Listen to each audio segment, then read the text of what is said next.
here's something that might shock Hollywood executives. A Chinese animated film has just become the most financially successful animated movie in cinema history, and most Americans have never even heard of it.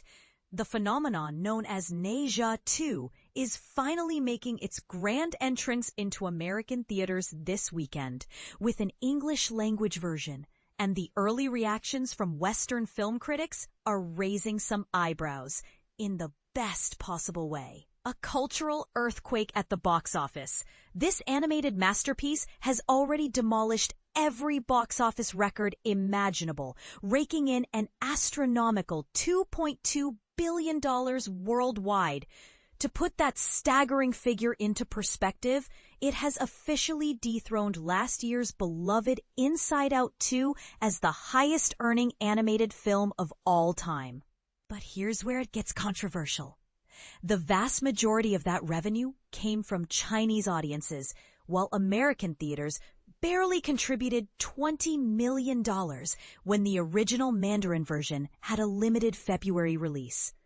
Starting Thursday, American moviegoers can finally experience what all the international buzz is about. The English-dubbed version features Academy Award winner Michelle Yeoh lending her voice to Lady Yin, the mother figure in this epic tale. Distribution powerhouse A24 has partnered with Chinese production company CMC Pictures to bring this cinematic spectacle to American screens, complete with IMAX and 3D viewing options for the full immersive experience. The critical reception that's turning heads.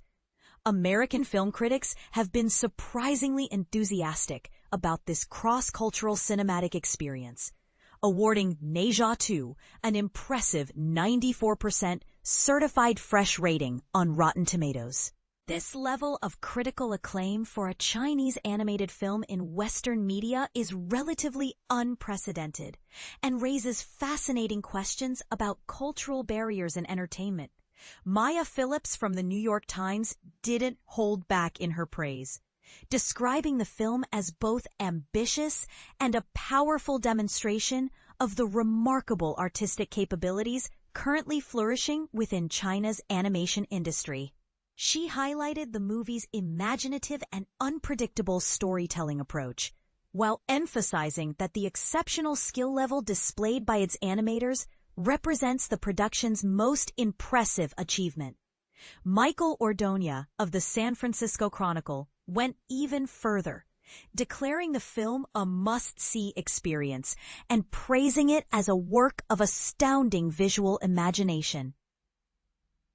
Meanwhile, Seattle Times writer Kina Liu made a bold comparison, suggesting that the Ne Zha cinematic universe rivals the Marvel franchise in scale and spectacle, a statement that's sure to spark heated debates among superhero movie enthusiasts.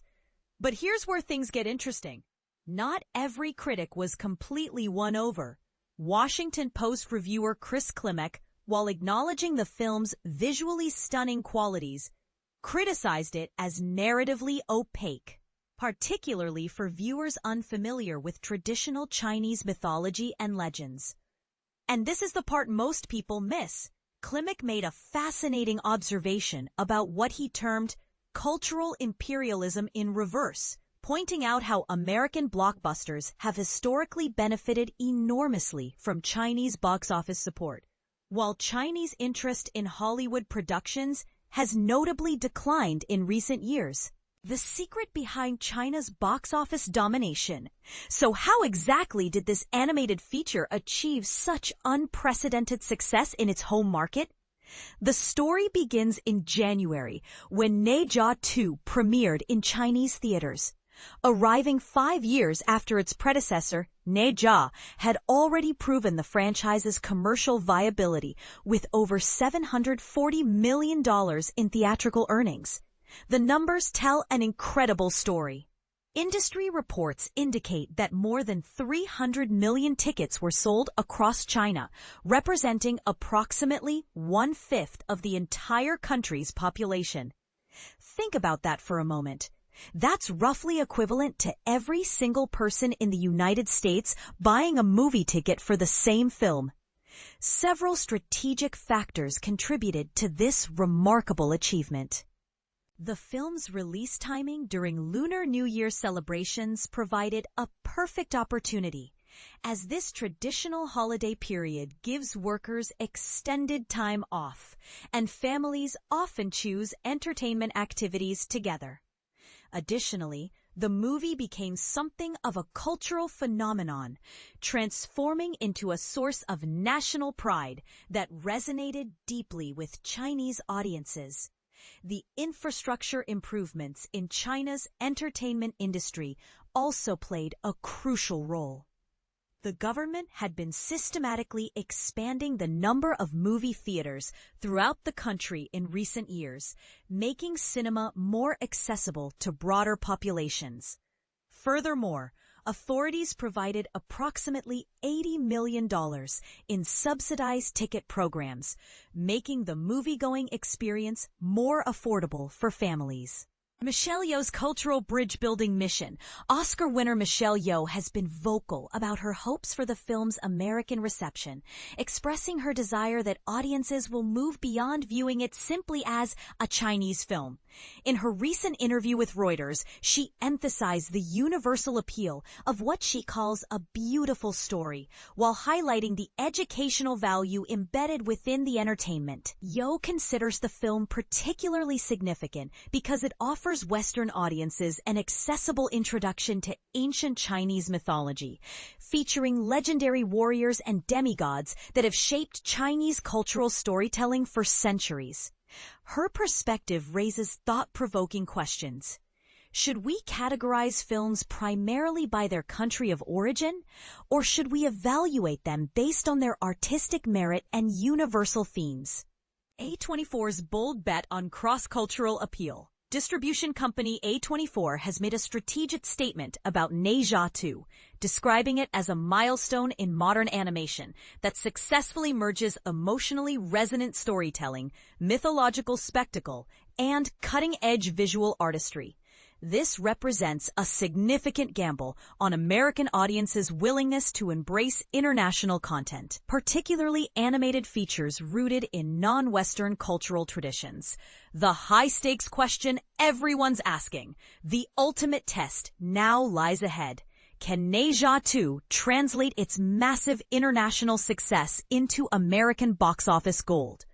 The film's performance in U.S. theaters will likely influence future decisions about bringing Chinese productions to Western markets and could potentially reshape how Hollywood studios approach international partnerships. But here's what I find most intriguing about this entire situation. We're witnessing a potential shift in global entertainment dynamics. For decades, the conversation has centered around whether foreign films could succeed in America. But Ne Zha 2 has already succeeded beyond anyone's wildest expectations without needing American approval. So here's my question for you. Does it matter whether American audiences embrace this film? Or has the global entertainment landscape already changed so dramatically that Hollywood's opinion is no longer the final word on what constitutes cinematic success? And more provocatively, should American studios be worried that they're no longer the undisputed kings of blockbuster entertainment? Let me know what you think. Are we witnessing a genuine shift in global cinema power, or is this just a one-time phenomenon?